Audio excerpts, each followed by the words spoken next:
নমস্কাৰ আপোনালোকে যেতিয়া লোকপিয়লৰ তথ্য সংগ্ৰহ কৰিবলৈ যাব তাৰে আপোনালোকে প্ৰতিঘৰ মানুহৰ ঘৰত দুটা নম্বৰ দি আহিব লাগিব এটা হৈছে বিল্ডিং নাম্বাৰ আৰু আনটো হৈছে লোকপিয়ল গৃহ নাম্বাৰ অৰ্থাৎ সেন্সাস হাউস নাম্বাৰ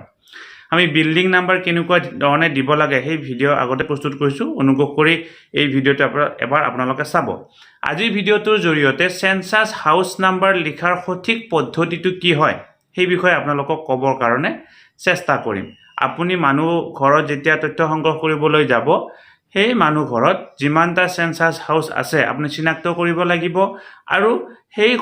সেন্সাস হাউস নাম্বাৰ তাত লিখি থৈ আহিব লাগিব আহকচোন সঠিক পদ্ধতিটো জানিবৰ কাৰণে চেষ্টা কৰোঁ ছাৰবেইটাসকল আপোনালোকে যেতিয়া লোকপিয়লৰ তথ্য সংগ্ৰহ কৰিবলৈ যাব প্ৰতিটো চৌহদতে বিল্ডিং নাম্বাৰৰ লগতে এটাকৈ লোকপিয়ল গৃহ নম্বৰ দিবই লাগিব অৰ্থাৎ প্ৰতিটো বিল্ডিং নাম্বাৰৰ লগত এটাকে লোকপিয়ল গৃহ নম্বৰ সেই চৌহদত থকা ব্যক্তিসকলে পাব এতিয়া আপোনালোকে ইতিমধ্যে আমাৰ লোকপিয়ল গৃহ নম্বৰ কেনেকুৱা ধৰণে চিনাক্ত কৰে সেই বিষয়ে জানিছে আজিৰ ভিডিঅ'টোৰ জৰিয়তে লোকপিয়ল গৃহ নম্বৰ কেনেকুৱা ধৰণে দিব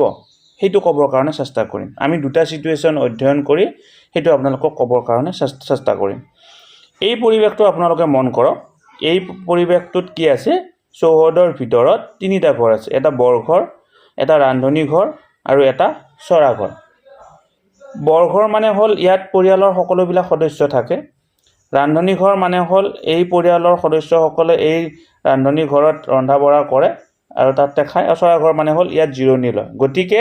এই তিনিওটা ঘৰ এই পৰিয়ালটোৰ নিজৰ কামতে ব্যৱহাৰ হৈছে গতিকে ইয়াত আপোনালোকে ইতিমধ্যে জানে সেন্সাস হাউস বা লোকপিয়ল গৃহ হ'ব এটা যদিও ঘৰ তিনিটা আছে লোকপিয়ল গৃহ হাউস নাম্বাৰ হ'ব এটা এতিয়া লোকপিয়ল গৃহ বা সেন্সাস হাউস নাম্বাৰটো আপুনি কোনটো ঘৰত লিখিব এনেকুৱা সিচুৱেশ্যনত আপুনি যিটো বৰঘৰ অৰ্থাৎ যিটো ঘৰত জনসাধাৰণ থাকে সেই ঘৰটোত আপুনি লোকপিয়ল গৃহ নম্বৰটো লিখিব লোকপিয়ল গৃহ নম্বৰটো কেনেকুৱা ধৰণে লিখিব লোকপিয়ল গৃহ নম্বৰটো সদায় 4টা অংকৰ হ'ব লাগিব কেনেকুৱা ধৰণে হ'ব এইটো যদি আপোনাৰ প্ৰথম ঘৰ হয় আপুনি যদি প্ৰথম এই ঘৰখনত সেন্সাস কৰিবৰ কাৰণে আহিছে তথ্য সংগ্ৰহ কৰিবৰ কাৰণে আহিছে তেতিয়া হলে আপোনাৰ এই সেন্সাস হাউস নাম্বাৰ হ'ব লোকপিয়ল গৃহ নাম্বাৰ হ'ব 0001 অৰ্থাৎ 4 ডিজিটৰ হ'ব লাগিব সেন্সাস হাউস নাম্বাৰটো সদায় 4 ডিজিটৰ হ'ব লাগিব আৰু এই হেতু লিখিব লাগিব 0001 হিচাপত এটা কথা হ'ল 4 ডিজিটৰ নিলিখি 2 ডিজিটৰ কিয় লিখিব নোৱাৰি 1 ডিজিটৰ কিয় লিখিব নোৱাৰি এই কাৰণে লিখিব নোৱাৰি কাৰণ আপোনাৰ যিটো হাউস লিস্টিং ব্লক থাকিব সেই হাউস লিস্টিং ব্লকটোত মিনিমাম 1000তকৈ বেছি